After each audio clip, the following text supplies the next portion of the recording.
જન્મ્યા ન્યાથી ભેગા ને ભેગા, એકની પૂંછડી પૂરી થાય ને બીજાની કહેવાળી શરૂ થાય, એમ હંમેશા આગળ ને પાછળ એકબીજાની હારે ને હારે.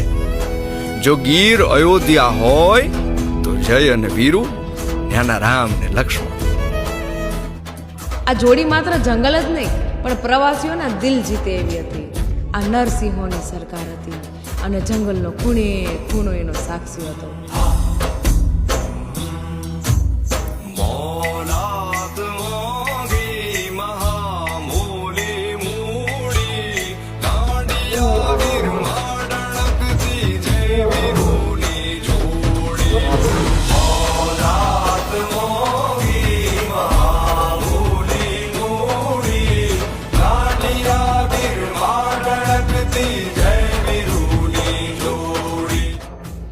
જય અને વીરુ હવે માત્ર યાદોમાં છે, તસવીરોમાં છે અને ગૈરના પવનના ઉડતા રજકણોમાં છે.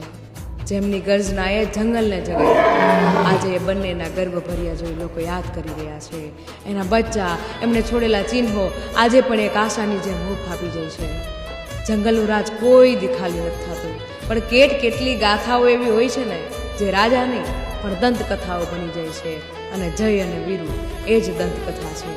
જય અને વીરુની જોડીને યાદ કરીને તો કોઈ પણની આંખમાં આંહુડા આવી જાય છે. કારણ કે આપણે આપણા ગૈરમાંથી ફક્ત સિંહ નહીં પણ કઠણ કાળજાવાળા જંગલમાં 2 દાયકાથી રાજ કરતા હાવજ ગુમાવ્યા.